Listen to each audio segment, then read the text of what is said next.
The following presentation is brought to you by Perusia. Please stay tuned at the end for more information about the many fine resources available from Perusia. In this audio-only podcast, we listen to Dr. Andrew Wood's talk, The Human Person, Morality, and the Spirit World.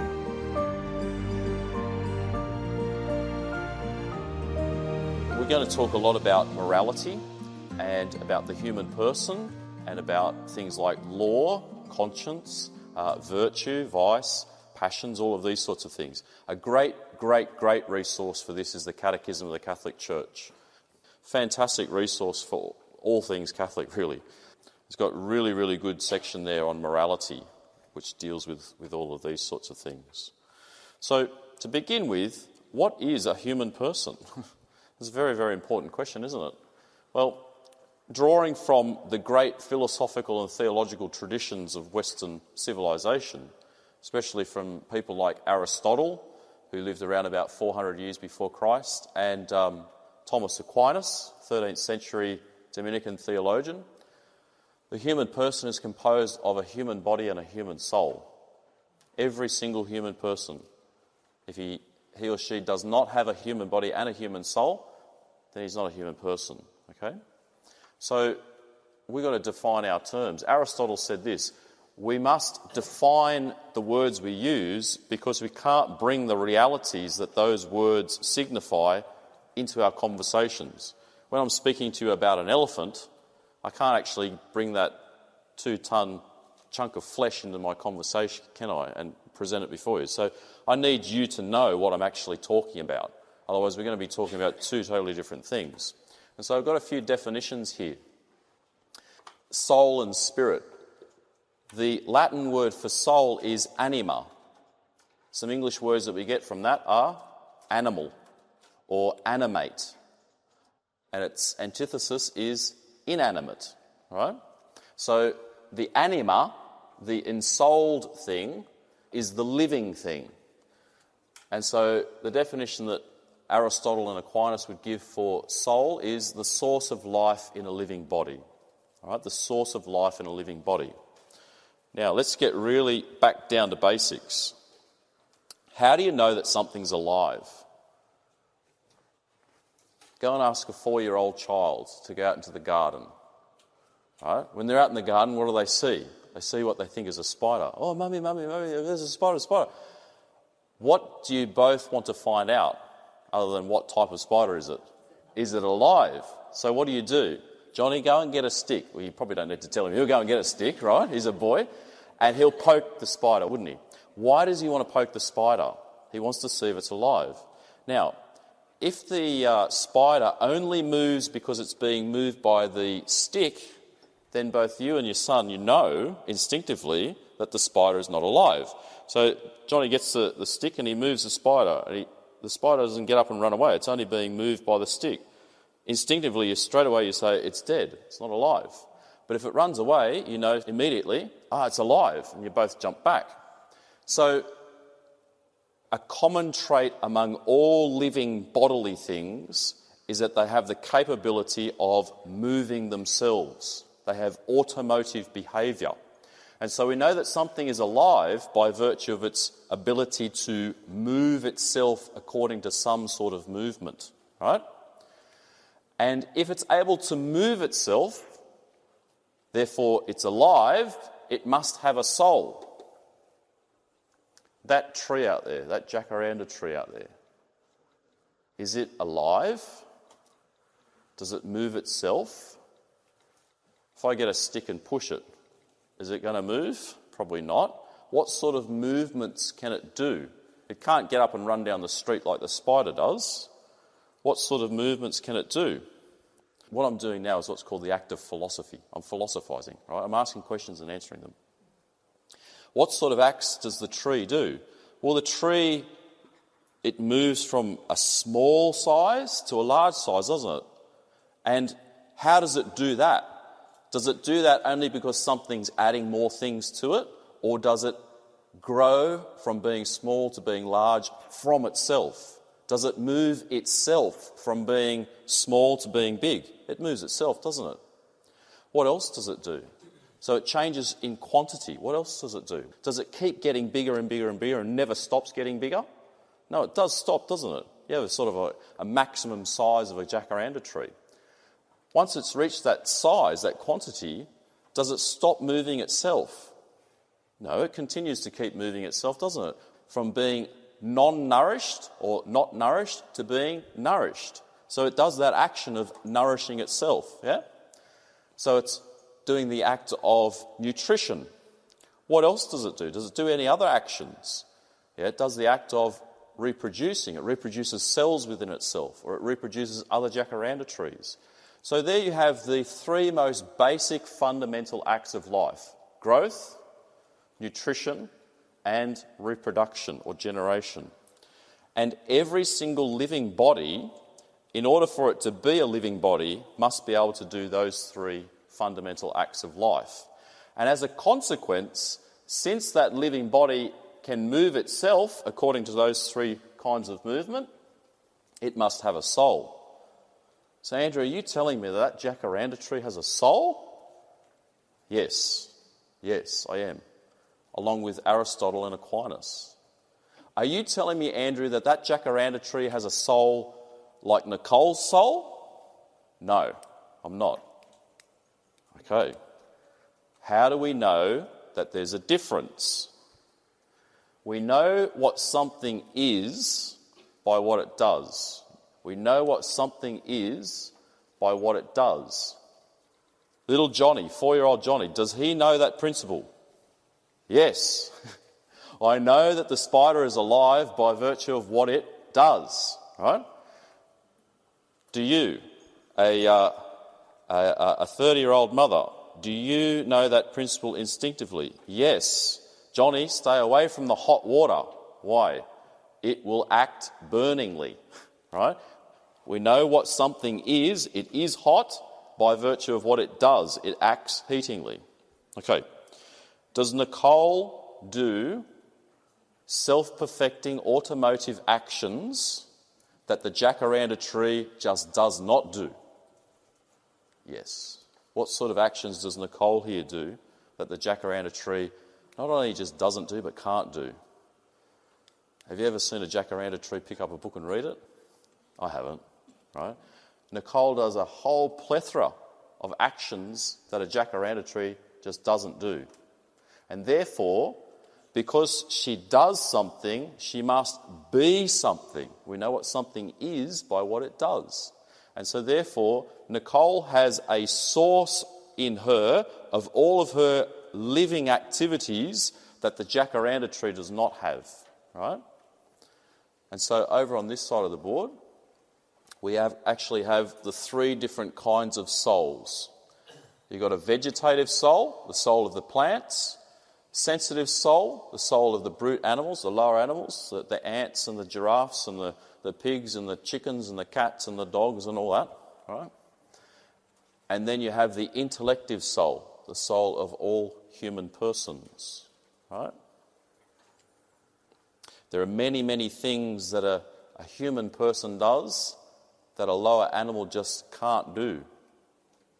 The dogs don't have a commerce system. I've never seen the churches and the banks of the dogs. I've never seen the altars of the dolphins. I've never seen the jails of the pigs.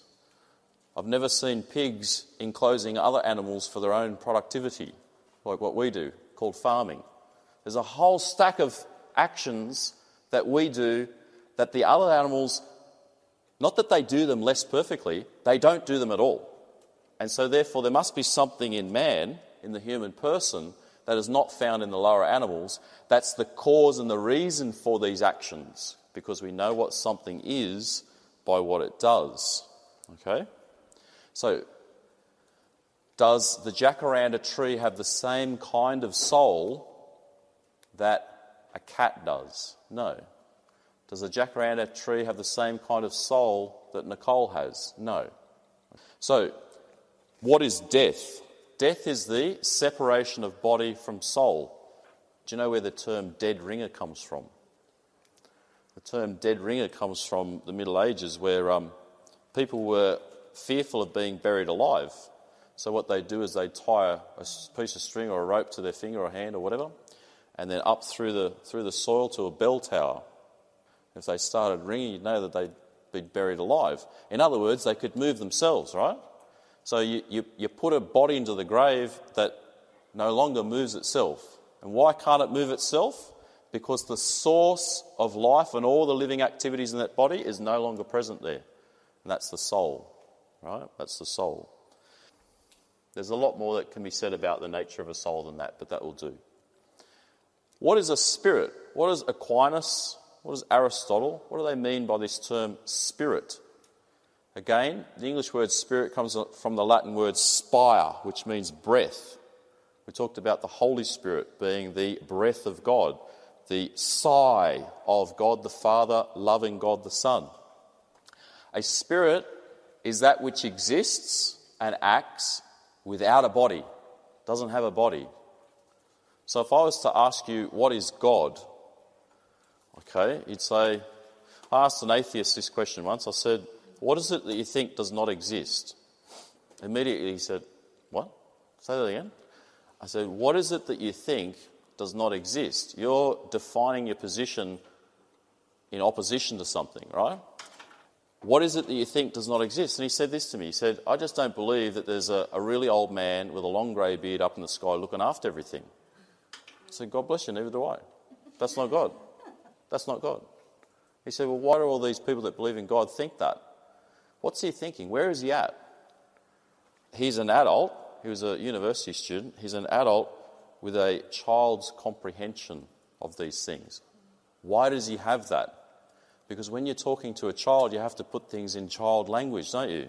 You can't put them in big adult terms, so you have to put them in child's language. But then when they grow up, those images, those understandings that they have must be precisified, become more precise. And he hadn't gone through that stage. So he hadn't gone through the stage of catechesis. And so therefore, he was condemning something that he thought was when it really was not. Okay? So, what is God? Is God a bodily thing? Is God some sort of material being? Can God be some sort of a material being? No. Why not? God cannot be a material bodily thing because every single materially bodily thing, precisely because it's material and bodily, is made up of parts, components. This pen is made up of parts, isn't it? But for this pen to be composed of parts, that presupposes that something existed before the pen to put the parts together. But the very first notion of God is that God is the first being. And therefore nothing can pre-exist him to put his parts together. So therefore it's impossible for God to be a body, right? Can't be bodily. Impossible. If he's bodily, he's not the first being, therefore he's not God. He does not fit the definition that you find in the Herald Classified, looking for that thing that's called a God. I need a God. Okay? What are the essential criteria for God to be God? Well, he's got to be the first being. Okay? So therefore God can't be bodily. So therefore he must be non-bodily. And that's what we call a spirit. Right? A spirit.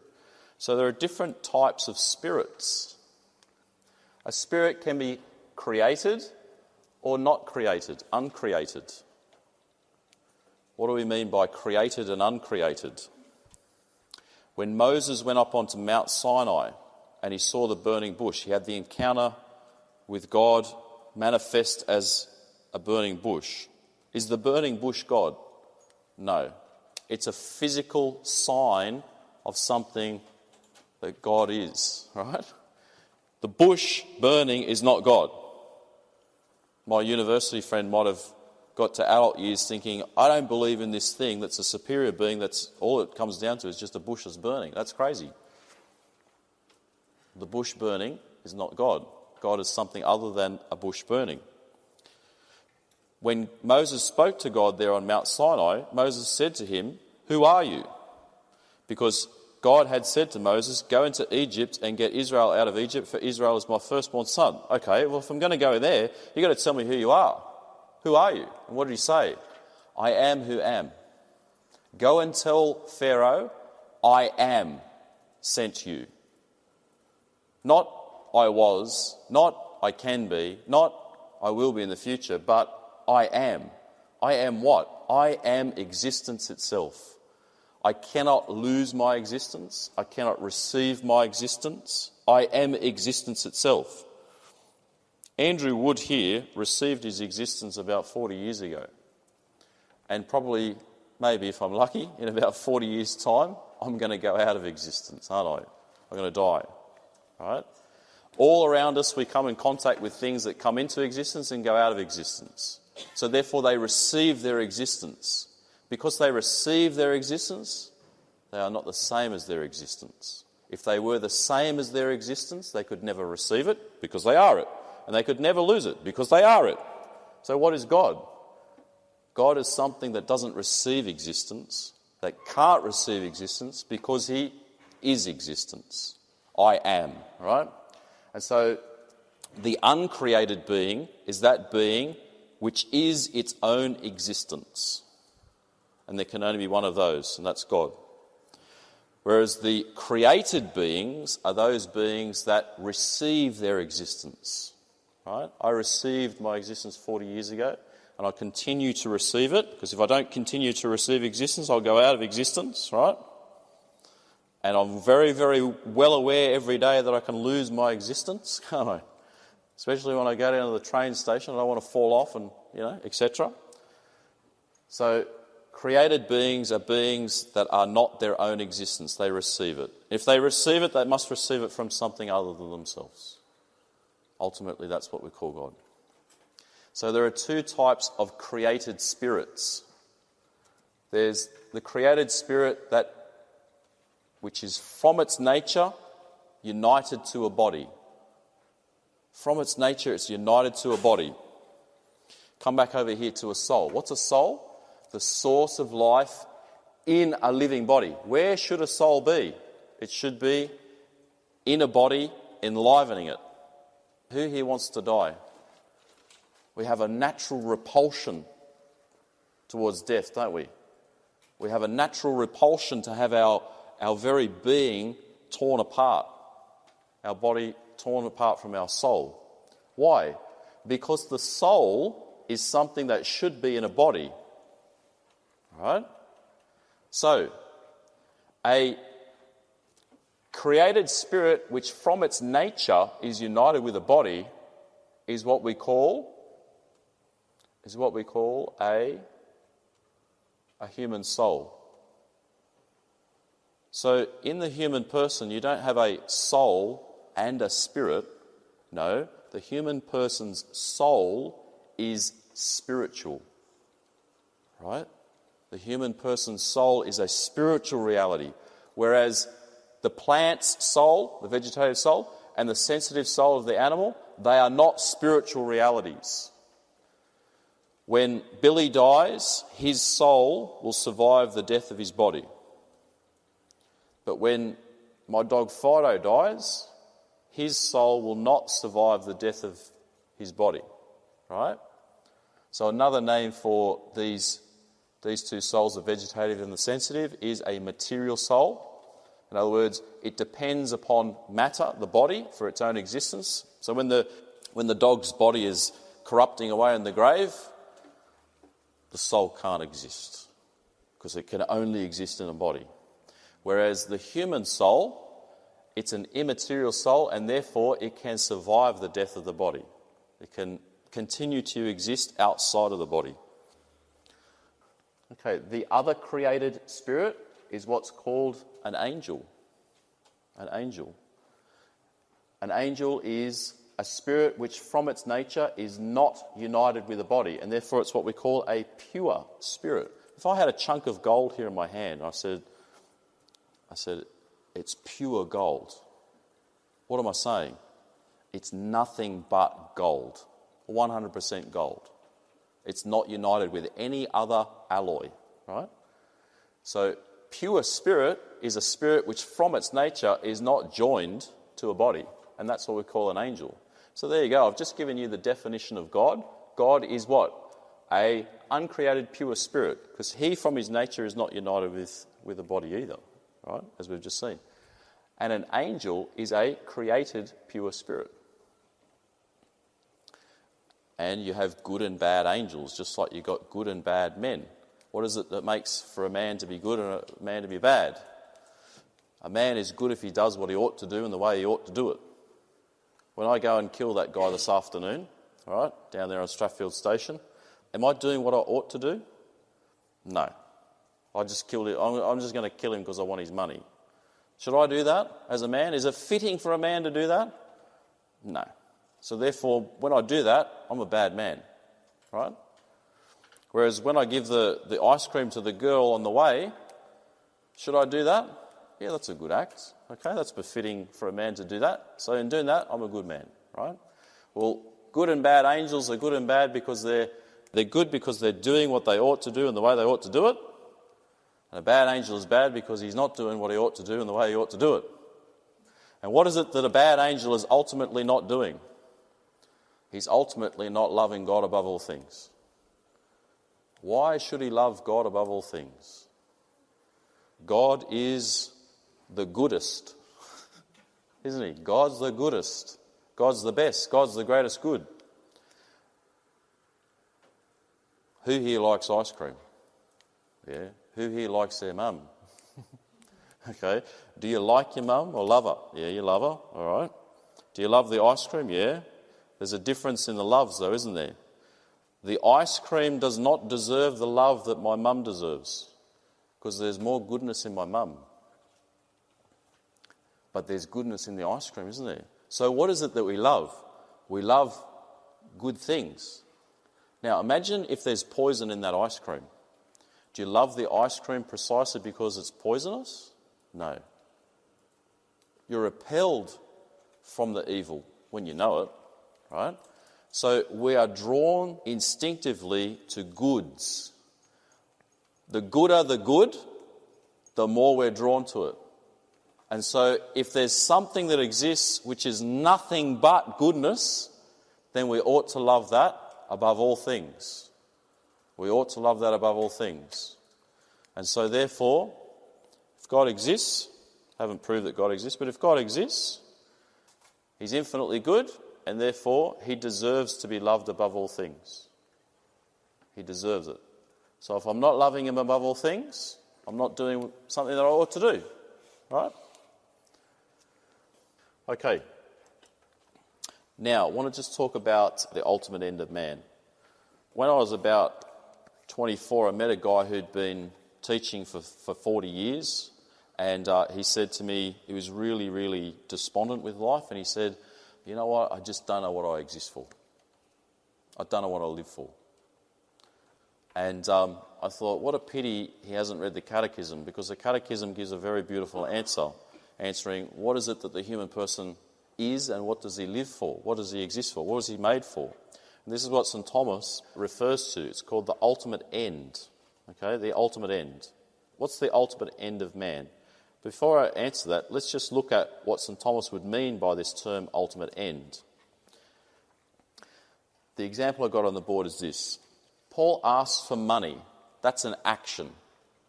Now, why does he do this? Get a little child and ask them questions. What do you want to do when you grow up? I want to do this. Why? Why? Why? Why? Why? Why? Why? Why? Why? Why? Why? Why? Why? Can you go on ad infinitum in that chain? No. Let's have a look at this. Paul asks for money. Why does he ask for money? That's the action. The asking for money. He asks for money so that he can buy a book. Why does he want to buy a book? He wants to acquire knowledge of history. Why does he want to acquire knowledge of history? So he can understand. He can understand history. Why does he want to do that? So he can follow a law course. Why does he want to do that? So he can graduate as a lawyer. Why does he want to do that? To practice law. Why does he want to do that? To gain his livelihood. Why does he want to do that? Ultimately, what are you going to come to? You're going to come to that ultimate end, which cannot be, it's impossible for it to be existing for something beyond itself. What is it? It's happiness. It's happiness, okay? So every single human person acts for the sake of attaining happiness. But Andrew, I know a lot of people that just don't want to be happy. Why don't they want to be happy? Because that's where they think they're going to find their fulfillment, yeah? So in not wanting to be happy, implied in that is that they're wanting to be happy, all right? Now, what is it that has the capability of happyifying the human person? Good things. I like the ice cream without the poison in it, thank you very much. I'd like the ice cream that doesn't give cholesterol, thank you very much. Our entire society is built on that, isn't it? Give me the good without the evil. Give me the pleasure without the pain. Right?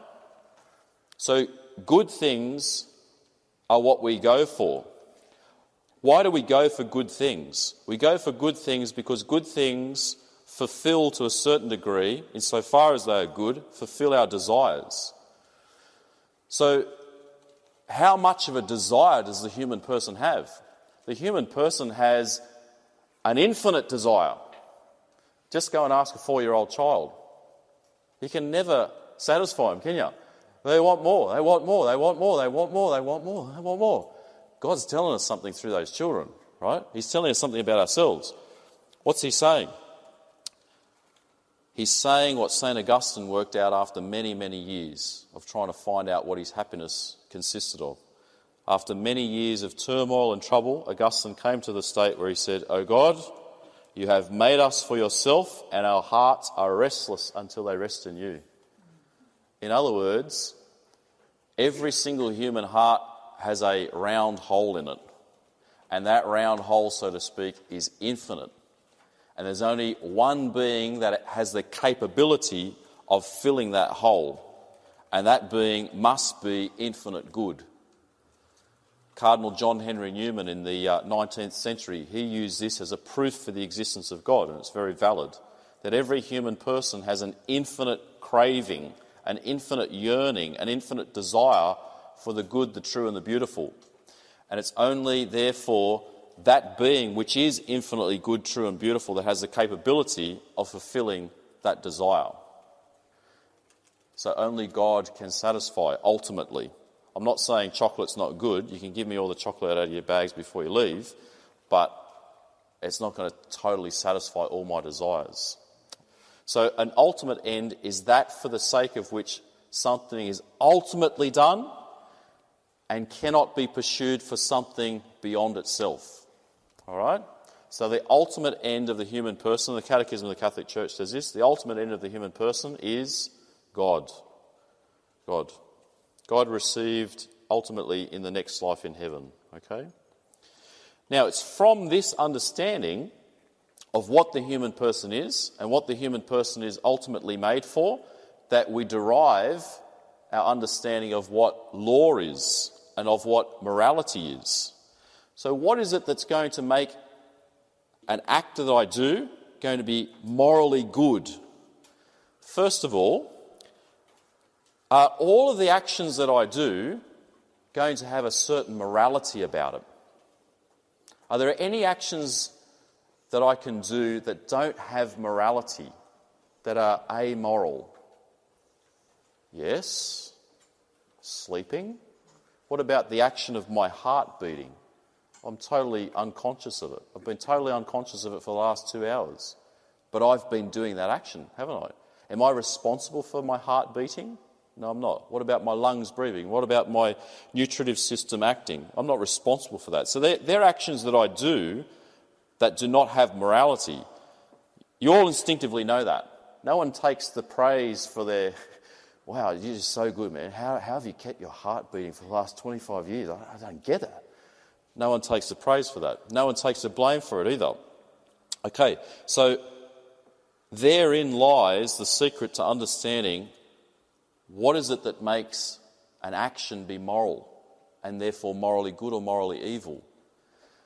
A moral action is a deliberate action, an action done from a deliberate will. In other words, an action done through our intellect and our will. The deliberate action.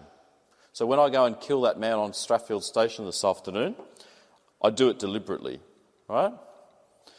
Our common law accepts this distinction too. The other day I went out shooting, right? So I go out in property shooting, and I shoot kangaroos for a living because tutoring doesn't pay too much. And I had in my sight, this is a fictitious story, right? I had in my... Whew, they're all going to walk out thinking, what's this guy with guns? I had in my sights what I thought was a kangaroo, right? And I thought, oh yeah, it could be a kangaroo. And this was on my property too. And my next door neighbour, he's a bit of a larrikin. But, I thought it was a kangaroo. It could be Jono, it doesn't matter. Bang, right? And this lump of flesh just hit the turf. And I ran up to it thinking, great, I've got some roadkill now, It's Jono. The police investigated. And the police, they really do understand that I didn't intend to kill Jono. I intended to kill a kangaroo. What's the charge that will be brought before me? The charge of murder or manslaughter? Manslaughter.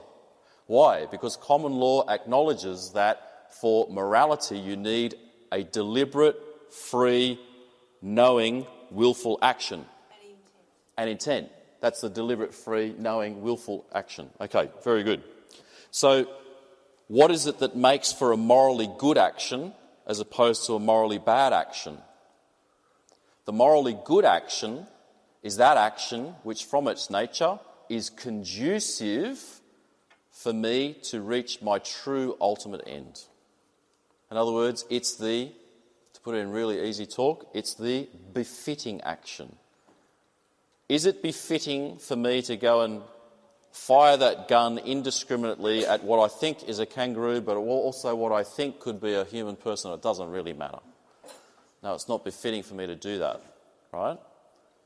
So morally good actions are those actions which are conducive for the human person to attain what is, in point of fact, his true ultimate end of happiness. The morally bad actions are those which are not conducive. And it's from this that we have the notion of law. And St. Thomas defines law as an ordinance of reason unto the common good, promulgated by him who has care over the community.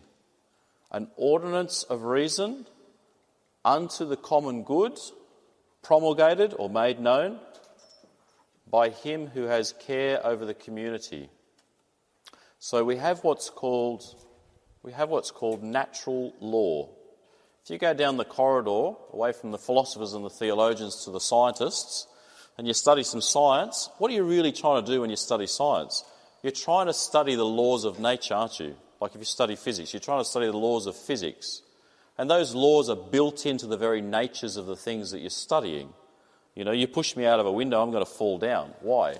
Because of the nature of my physicality and the nature of my surroundings. And that can be studied. Well, just as you have natural physical laws, like the law of gravity, so too you have natural moral laws. And those natural moral laws are built into the human person. Built into the human person. So if the human person is what it is, made up of a human body and a human soul, and therefore conducive to pursuing his ultimate end of happiness, possession of God, there are necessarily, therefore, actions that are going to be conducive to that end and actions which are not. And therefore, law regulates, the natural moral law regulates what actually is going to be a morally good act and a morally bad act. Can we work out with a certain amount of precision what are, in point of fact, some naturally good things and some naturally bad things for all human persons to do?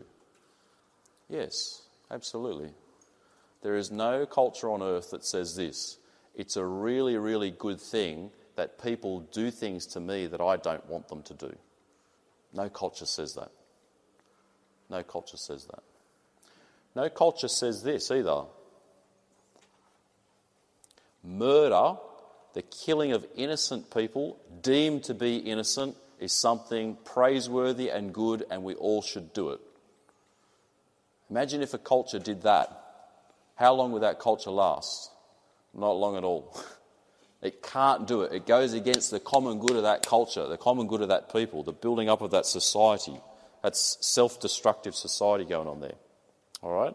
So there are certain obvious things, obvious actions that the human person can do that are obviously good and obviously bad. It's obviously good to be benevolent, to be goodwill to others. Treat others as you would have them treat yourself, right? That's a universal principle held by every single culture of every single age. Why? Is it because the wills of men have just, triumphed over nature and said, well, we don't need nature and we're good enough to work this out and we all want this? No, it's something that comes from nature. Nature says, it's best if we desire to treat others as they would have us treat them. Okay? So if we can work out that there's one or two things obvious, well, there must be a lot of other things. And therefore the Judeo-Christian ethic has said that God has revealed the natural moral law to us. And it's the Ten Commandments, right? The Ten Commandments, I've been in many schools, I've always asked the kids, okay, who knows the Ten Commandments? Yep. No. No one knows them, and no one knows them from 1 to 10. They're given to us in order, right? There is a specific order, and their order is based on nature. I should love best things best. Mum deserves more love than the chocolate, the ice cream. Okay. The gooder something is, the more love it deserves from me. Okay. And so therefore, the Ten Commandments have been given to us on Mount Sinai by God, ordering the hierarchy of goods. So, let's just read it. Human acts are good or bad as they are regulated in relation to the greatest good or the greatest being, that is, that being which is his own being, which is his own existence, and then in itself, so I am the Lord your God, you shall not have strange gods before me. I'll put that in really baby talk. Go for the biggest big with the biggest go. Love the bigs best. Love the greatest big, the greatest good with the best love. Put the square peg into the square hole, not the other way around. Not the square peg into the round hole. Won't fit, right? Then either not in itself, but in that which represents this greatest good. Its name. You shall not take the Lord's name in vain. Our name, our reputation is very important, isn't it? If I as a teacher have a destroyed reputation, I can't feed myself. My name is very important. Well, why? Because it represents who I am. Well, not in itself, but in regarding our relations towards it, namely our honour and worship of it, right? So, keep holy the Sabbath day. What is that saying? It's natural for mankind to worship. You don't believe that? Go to an Alcoholics Anonymous meeting. There's a lot of worship that goes on there. You look throughout the whole of salvation history, the whole of sacred scripture, what do you find? God is always calling Israel to worship him and not created gods, so to speak, right?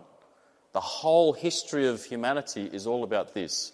What do you worship? What do you worship? And this is why when you go and look at the Torah, the law, it's not a list of precepts, not a list of these sorts of things predominantly. What is it? It's a list of commandments on how to worship God properly, right? It's all about liturgy. This is why going to Mass is very important. It regulates you. Or, human acts are good or bad as they are regulated in relation to lesser goods than the greatest good. In other words, creatures, okay? And then towards people in themselves, those responsible for bringing us into existence and have the responsibility for caring for us. Can you do anything if you don't exist? No. So therefore, those who are responsible for your coming into existence and caring for you in sustaining your existence, they deserve a very great honour and respect and love, don't they? So what's this? Honour your father and your mother. Or, with regard to existence, the existence of life itself. You shall not kill. Life is good. Or others deemed most precious, spouses shall not commit adultery. Why does the Judeo-Christian ethic have such an emphasis on protecting marriage? By the way, where does that word marriage come from? Very big in the public domain today, isn't it? Where does the word marriage come from? It comes from the Latin word for motherhood. Motherhood. Why do we call this institution motherhood? On the wedding day, why does the woman wear white and the guy doesn't? Purity. Is it purity? Not really. Are you saying that he's not pure and everyone else that goes to the wedding that doesn't wear white isn't pure? Imagine if you're getting married, Linda, okay, and Nicole turns up, you're wearing a beautiful white dress and so is she. What are you going to think? Isn't that fantastic? We're both pure. What are you going to think? You're going to think, hold on, it's my day, right? Why is it your day? It's your day, it's the woman's day, it's the mother's day because it is matrimony, marriage, motherhood, right? So motherhood needs to be protected. Motherhood needs to be protected. Motherhood needs to be protected. Go and ask all the single mothers out there, do they want to be protected? Absolutely. Absolutely. They don't want to be left with the baby. Motherhood needs to be protected. And thus, you shall not commit adultery. It's very, very important to protect marriage because marriage and family is a building block of society. You destroy marriage, you destroy society. Okay? You destroy marriage, you destroy society. Every child has a right to be brought up by their biological parents, if they can be. Okay? Because I can't come into this world without biological parents, right? All right. Towards other people's rights in regard to their own right to ownership of private property. You shall not steal. Imagine if we all had this law. It's great to steal. It's not just great, we all should do it. It's a very good thing and we all should do it. Would all of you guys be here today? Or you'd be at home looking after your own property. You'd be sitting on the top of the roof with that gun watching out for Jono, wouldn't you? All right? You know, I can tell you there's something seriously wrong with humanity very, very easily. Who drove their car here today? Okay, I guarantee you there's not one person in this room that drove their car here today that didn't lock it. Did you lock it? Why did you lock it? It's just fashionable? It's got an alarm as well. Okay, and you spend a lot of money on it. Why? Because the guy next to me might want to just take it, yeah? The guy next to me, I don't know if I can trust him. There's something a little bit wrong. No, I don't think I locked mine for that. I'm worried about it. But then the insurance won't cover you if anything happens. There you go. Okay, imagine if, you know, my parents have always said this. You know, when I was growing up, Andrew, we never locked our house. Whenever we went out, the door was wide open, the windows open. We never locked it. My grandparents never had an insurance policy on the house. Just think of the expense to our society because of sin. Sin impacts the whole of us, all of us. Okay. Everyone has a right to their own property for the building up of their own lives, families, and the social good, the societal good.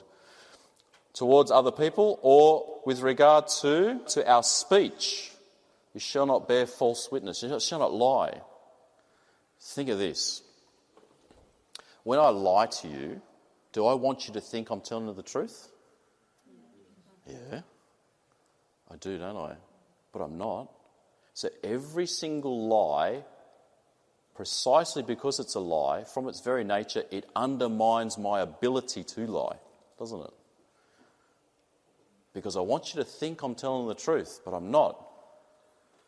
The more I do that, the more I'm not going to achieve my goal of having you think that I'm telling the truth.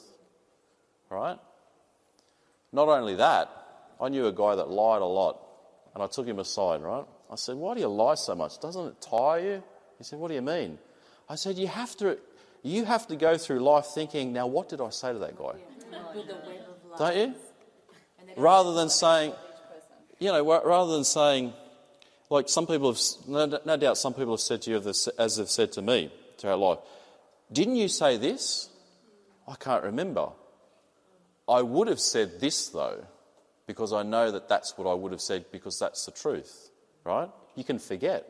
You can forget a lot. How burdensome is it to you, as well as everyone else, when lying is a really, really good thing. No, it's not a good thing. It's self-destructive. Okay, so, or with regard to our desires and our thoughts concerning others deemed most precious, spouses. My wife and I, we have a right that our relationship be respected and protected by everyone else, not just with their physical actions that they do externally, but also with their interior actions. Why? Because it's from the heart that all my actions stem, isn't it? It's from my heart that all my actions stem. You know, if I didn't have it in my heart and in my mind to come here today, would I be here today? I'd be at home playing solitaire on the computer, wouldn't I? So my thoughts and my desires are very, very important. Very important. Because it's from them that all my actions stem. Or towards the desire, so not just towards the desire of spouses, you shall not covet, desire your neighbour's wife or husband, but also with regard to our neighbour's property. You shall not covet or illegitimately desire your neighbour's goods, because they all have a right to their ownership. So I can't lust after your Porsche and all that sort of stuff. So that's natural moral law summed up in the Ten Commandments, and they're headings under which you have a whole stack of other things. So, for instance, all of this, your sexual morality, you could say comes under this sixth commandment. The sixth commandment doesn't just deal with adultery, but it also deals with fornication and prostitution, and all those things, okay? All those things. Now, I'm going to give you, it's what's called the principle of the double effect. This principle is something that's really needed in many, many situations in our own lives, but also in the public sphere as well. And unfortunately, a lot of people haven't been taught it. So that's why I thought I'll throw it out there to you today, see how you go. There are two farmers, both of whom have a river flowing through their property. Farmer A's property is located upstream and Farmer B's property is located downstream. For Farmer A to attain his livelihood, he needs to dam the river. In damming the river, Farmer A will necessarily take all the water. It's very important. He'll take all the water from the river, preventing Farmer B downstream from being able to access any water at all. For Farmer A to attain his livelihood, he needs to dam the river. In other words, if he doesn't dam the river, he doesn't get his livelihood. As a consequence, Farmer B will lose his livelihood. Is it morally permissible for Farmer A upstream to dam the river? Notice I'm not saying, is it a nice thing? Are they going to feel comfortable? Do they sleep well at night? I'm talking about the raw morality. Is it morally permissible for Farmer A upstream to dam the river? The point is that if Farmer A doesn't dam the river, he's not going to get his livelihood. He needs to dam the river to take it all. If he doesn't take it all, he doesn't get his livelihood at all. Let's come back to this principle of the double effect. Every word in this is very important. An act having two effects, one good, the other bad or evil, is permissible morally. I'm not talking about the emotional consequences, right? I'm not talking about, are they going to feel nice about it? Is it morally permissible? That's what I'm asking. So an act having two effects, one good, the other bad, is permissible so long as the following four conditions are met. Firstly, the act is in and of itself morally good, or at least morally indifferent to being morally good or evil. Is walking morally good or morally evil? In and of itself, it's indifferent, isn't it? But you always walk for a reason, don't you? When I walked down to Strathfield Station to kill that guy this afternoon, my act of walking, is it now indifferent? I'm doing it for the sake of murder, aren't I? Okay, so the end is what justifies the means. It's what makes the means be morally good or morally bad.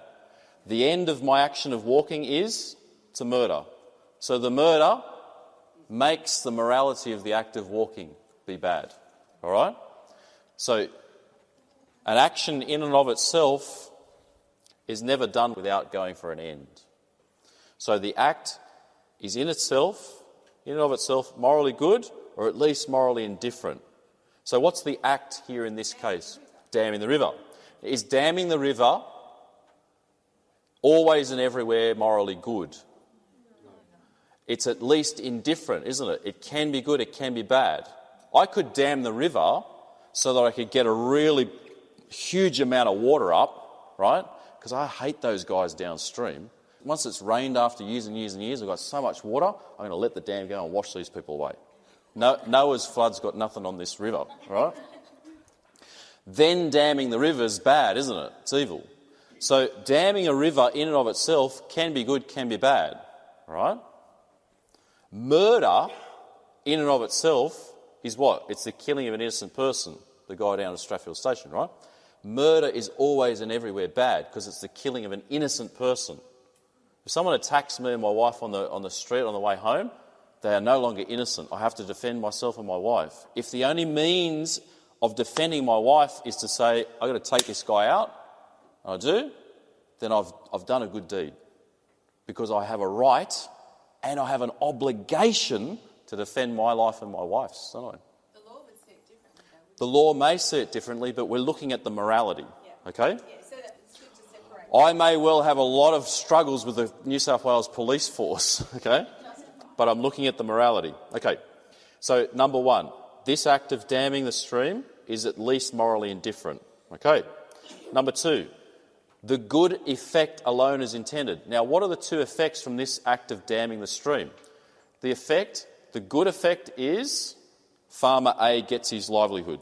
When the stream's dammed, the good effect is farmer A gets his livelihood. The bad effect, farmer B downstream misses out on his livelihood.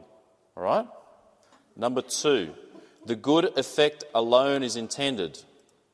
What does farmer A intend? To save his farm. He intends his livelihood. Does he intend the lack of livelihood for farmer B? No, he doesn't. He doesn't. If he did, then the second condition is not being met, is it? If he said, you know what, I really want my livelihood, but thank God he doesn't get one. Now it's immoral. Number three, the good effect does not proceed from the evil effect. In other words, farmer A upstream doesn't get his livelihood precisely because farmer B loses his. They happen with equal immediacy. So he can be well aware of what's going to happen, but he doesn't will it, and it's just a natural consequence of it. So the good effect does not proceed from the evil effect, but both effects proceed with equal immediacy. Farmer A gets his at the same time, same moment that farmer B doesn't get his. In other words, farmer A doesn't get his because farmer B loses his. The evil effect does not outweigh the good effect. So if the evil effect does not outweigh the good effect, it's morally permissible. So in this instance, you've got two single men, farmer A upstream, farmer B downstream. It's morally permissible for farmer A to do it. He's not committing a moral evil by damming the stream. He gets his livelihood not at the expense of the other guy. So I think that's what's implicit in what you're thinking here. You're thinking farmer A gets his livelihood at the expense of. No. They proceed with equal immediacy. You know what's going to happen, but you don't intend him to lose the livelihood. If you did, then you'd be violating the second condition. Does farmer A and farmer B have a legitimate right to earn a livelihood? Absolutely. Does farmer A necessarily have to forsake his ability to receive his livelihood so that someone else can receive his? No, he doesn't have to. Just think of the ramifications of what you're thinking. If you're thinking, you know what, I'm sorry a lot of you aren't Lebanese, but there's such a good Lebanese word for this, haram. Haram is, oh, you poor little nut. Right? Haram. If farmer A thinks haram to the farmer B, right, you know, you can't get a livelihood if I get mine. Just think of the ramifications in your own daily life. There'd be so many actions that you would be scrupulous about doing, thinking, oh no, if I do this, then someone else might not be able to get it. Like when you go to the canteen, I take the last sausage and the guy behind me doesn't get one. What do? You go, well, okay, I better think, is the guy behind me going to want a sausage? It's just... Okay, well, definitely... Definitely a sausage is not a livelihood, but there is a certain equality there. Okay, let me throw a little circumstance into the mix here. Farmer A upstream is a single man. Farmer B downstream now is a man with a wife and 8 children. Is it morally permissible for farmer A to dam the stream? No. Why? Why? Because the evil would now outweigh the good effect. The evil effect of farmer B downstream not being up purely because he has more mouths to feed. The gravity of the importance of him earning his livelihood is far greater, isn't it? Because he has more dependents. Let me go through the answers that I've given here. The morality of this scenario is determined by applying the conditions of the principle of the double effect. Firstly, the act in this scenario is farmer A damming the river. Secondly, the effects of this act are two. There's the good effect, farmer A gets his livelihood, farmer B loses his livelihood, is the evil. The evil and the good are commensurate. Livelihood versus livelihood, right? Now, condition 1. The act is in and of itself morally good, or at least morally indifferent to being morally good or evil. Damming a river is not in and of itself morally evil. It is at least morally indifferent to being good or evil. It can be good, can be evil. If damming a river was in and of itself morally evil, then damming the river could never be morally good. And that's evidently false, right? Condition 2. The good effect alone is intended. If farmer A merely intends the good effect and not the bad effect, then the act of damming the river is, up to this point, morally good. So if he intends, if he said this, I'm such a good businessman, you know. I got my property up here and we're both egg farmers, right? Me and this guy downstream. We need this water for our chickens. And we're the only egg farmers in the whole district. We sell our eggs at $2 an egg. Very expensive eggs. They're golden eggs, right? And it costs us $1.50 in production fees to produce one egg. So we make a profit of 50 cents. So I'm farmer A. What I'm going to do is I'm going to sell my eggs at 50 cents each. Right? And I'm going to hold out as long as I can. I'm going to sell it at a loss, at a loss, at a loss, at a loss. Over the next 2 years, I'm going to sell it at such a loss, I'm going to really tighten my belt. So that guy downstream, if he wants to compete with me and get some of the market, he's going to have to lower his prices too. And if he can't do that, all the customers are going to get their eggs from me. And what's going to happen to him? He's going to go out of business. When he goes out of business, how much is his property going to be worth? Nothing. No one wants to buy it. Not profitable, right? So I'll step in and buy it. Once I buy it, now I'll charge $5 an egg. So I've cornered the market, and I now have the whole market, and now I can set the price. Boom. Does this ever happen in our society? Absolutely. I saw the Four Corners report a couple of years ago. They spoke about the price of pumpkins. The price of pumpkins at the farm gate 20 years ago was the same as what it is today at the farm gate when the farmer sells it to the distributor. 20 years ago, exactly the same as what it is today. In the supermarket, they said it had gone up over 1,000%. What's going on here? My scenario, the egg farming scenario, you see. Okay, so condition 3. The good effect does not proceed from the evil effect, but both effects proceed with equal immediacy. By damming the river, farmer A does not get his livelihood because farmer B loses his. Both effects proceed from the act of damming the river with equal immediacy. Condition 4. The evil effect does not outweigh the good effect. So the two effects, farmer A gets his livelihood, farmer B loses his, are of equal proportion. If, though, farmer A was a single man while farmer B was married with many children, then clearly it would be immoral for farmer A to dam the river, since the loss of farmer B's livelihood is disproportionate to the loss of farmer A's. All right, so you can apply that to many situations. When I'm presenting this scenario, I'm not asking you, what should farmer A upstream do? Not interested, right? The principle of the double effect. The scenario is farmer A upstream wants to dam a stream. Dam the stream that runs through his property and the property downstream owned by farmer B. When farmer A dams the stream, he needs in order for him to gain his livelihood, he needs to have all the water that comes from the stream. And therefore, as a consequence of damming the stream, farmer B downstream doesn't get any water and therefore doesn't get his livelihood. The question is not this, should he do it? The question is not this, how's he going to feel?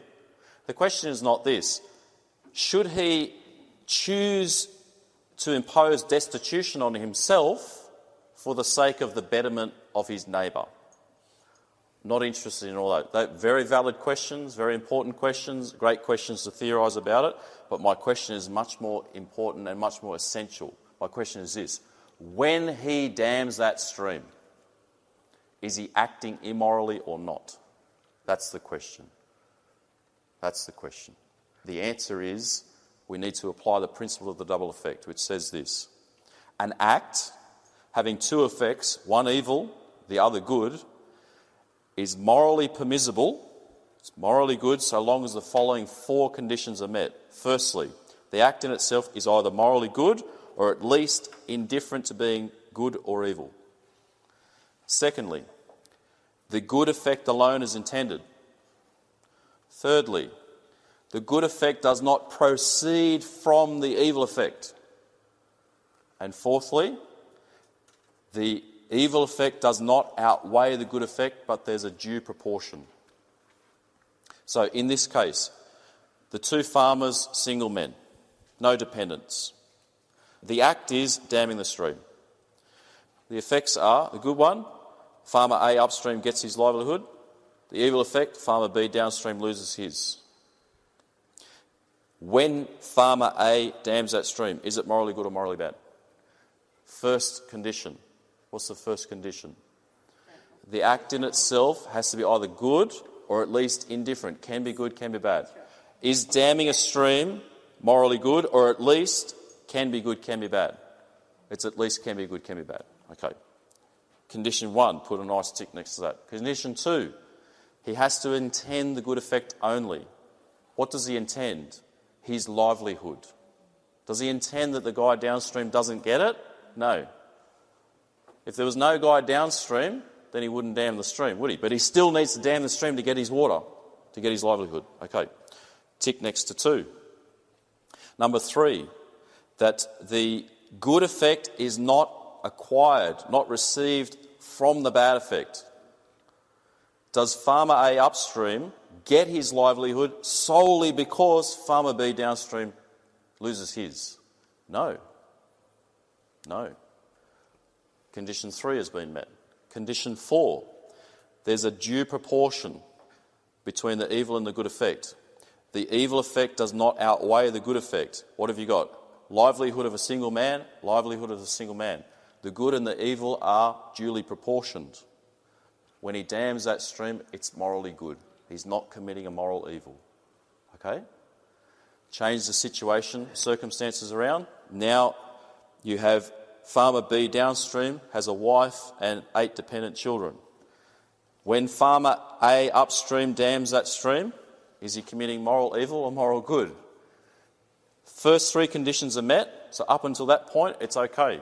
But the 4th condition is the evil does actually outweigh the good. Why? Because of those kiddies, right? So therefore when he dams that stream, it's moral evil. Yeah, go for it. Why are you teaching this? The principle of the double effect? Yep. Why? Because it comes up so often in our lives that we don't realise it. I need another example besides the farmer.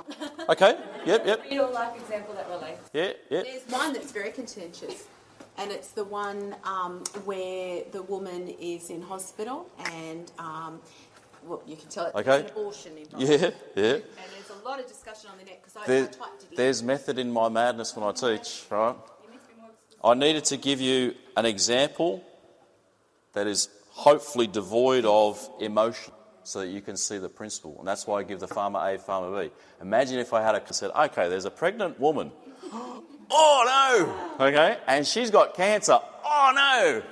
And we need to operate on the woman, and as a consequence, da-da-da-da-da, right? Now emotion really gets charged up. All right, so I need you to separate your thinking from your emotion. What's the reality? Okay, this is the scenario. We have a woman, she's pregnant, and she has cancer. She needs to be operated on with chemotherapy. As a consequence of the chemotherapy, notice the language, as a consequence of the chemotherapy, the child will naturally die. Is it morally good when they actually do the act of applying the chemotherapy?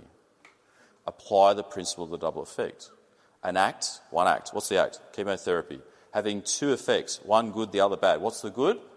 Conserving the life of the mother. What's the evil? The death of the child. Is morally permissible so long as the following four conditions are met. The act in itself is good, or at least indifferent to be morally good or evil. Okay, what's the act? Chemotherapy. Is that good? Yeah, it's good. Okay, tick. Number two, the good effect alone is intended. What's intended? Okay, who's intending here? The mother alone? We're talking about the ones doing the action. So it's the mother and the doctors, right? They intend to merely conserve the life. Notice my language, conserve the life. I didn't say they are giving her a life or taking a life away. No, they're conserving. Number three, the good effect does not come from the evil effect. The mother doesn't conserve her life because the child dies. Number four, the evil effect does not outweigh the good effect. What are the two effects? Life for life. That is morally okay. Change the situation. You need to listen to my language very carefully, right? A woman has some disease which if she's not operated on immediately, she will die, and the operation necessarily required to save her life is that the child in her womb must be aborted. Can the doctor and the woman consent to aborting the child to save the mother and have that be morally good? Principle of the double effect. One act. What's the act? Abortion. The killing of an innocent child. This is the action. We have to kill that child to save the mother. Okay, is that morally permissible? Right? Principle of the double effect. An act having two effects, one good, the other evil, is morally permissible so long as there's the following four conditions. What's the act? Killing the child. Right? What's the good effect? The woman conserves her life. The evil effect, the child loses theirs. Right? The first condition, what's the first condition? The act is good in itself or at least morally indifferent. Is the killing of an innocent child morally good or morally bad? It's morally bad. So you don't get past number one. You don't get past number one. But I intend good. I intend good. Yeah, but that's condition two. Now, quickly, moving on. There's just one more thing that I want to just look at in the last 5 minutes that we've got. It's what's called the sources of morality. So this is from the Catechism of the Catholic Church, paragraph 1750. It talks about the three sources of morality. Where do we go to find out, really, is an action that I do morally good or morally bad? And the Catechism, following St Thomas, gives three sources. I've got to look at the object of the act. What's that talk about? It talks about what the act actually is in itself. What's it all about? So me, when I go down to Strathfield Station this afternoon, I shoot that guy, just an innocent random guy, I just shoot him. What's that action all about? The killing of an innocent person. That's the definition of murder. So the object of the act is immoral, the killing of an innocent person. The second source of morality is the intention, the end in view or the intention. What did I intend when I killed my next door neighbour, Jono? What did I intend? I intended to kill a kangaroo. Objectively, what did I actually do? I killed an innocent person, didn't I? So objectively, killing my next door neighbour, Jono, objectively it's immoral. But intentionally, I intended to kill a kangaroo, didn't I? So I can't be held responsible for it. I might be held before the courts and all that, but morally, I can't be held responsible. And the circumstances of the action, the where, the when, to whom was it done, etc., etc. When someone tries to kill Barack Obama, I'm not advocating this, but if someone tries to kill Barack Obama and they kill him, what do we call that? It's an assassination attempt, isn't it? Whereas when I try to kill that guy this afternoon at Strathfield Station, we don't call that an assassination attempt. We call it an attempted murder. But aren't they the same thing? Why do we call one an assassination and the other one merely murder? And why is it that if I committed assassination and I got pulled before the courts, I could get a much greater sentence than murder? Because of the circumstance of the morality. Who is it that I'm killing? I'm killing the President of the United States. And because he holds an office representative of a nation, that circumstance increases the gravity. I lied to Jono this morning, right? And this afternoon, after I shoot that man on Strathfield Station, I'm going to be brought before the court and I'm going to swear an oath and I'm going to lie under oath. What do we call that? We call it perjury, don't we? But they're both lies. Why is one perjury and the other is not? Because of the circumstance. I'm lying under oath. And perjury is not just a sin, not just an immoral act, but it's a crime. Right? So circumstances can change the morality of an act too.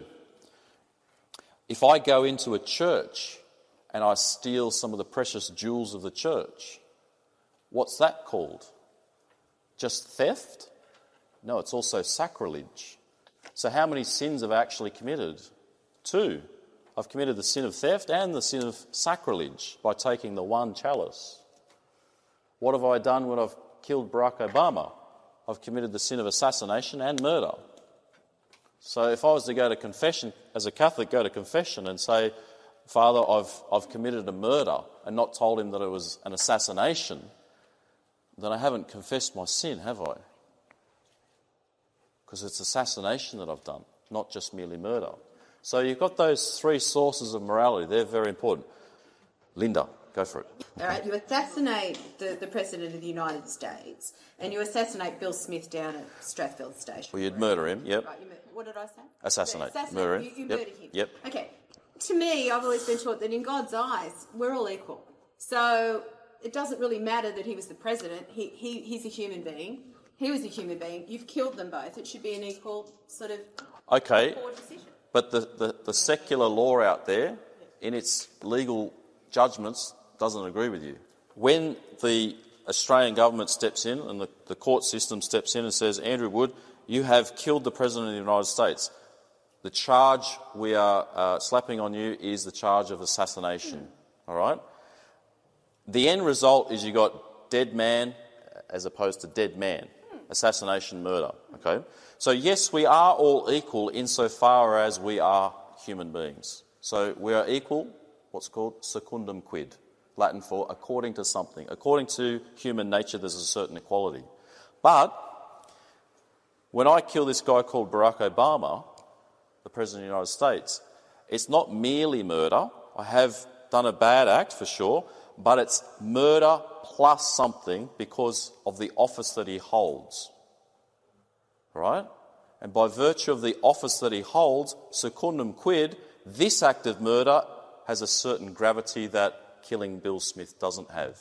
Namely, I have attacked not just a man, which is bad in itself, but I've also attacked that which he officially represents by holding the office, which is it's attack on the country. That's why they do it. Go and get a sheet out, go and get a coloured sheet and burn it. And go and get a flag of Saudi Arabia and burn that. Are you going to get a different reaction? Yeah. But they're just pieces of material. What's the difference? It's what it represents, okay? We hope you've enjoyed this presentation brought to you by Perusia.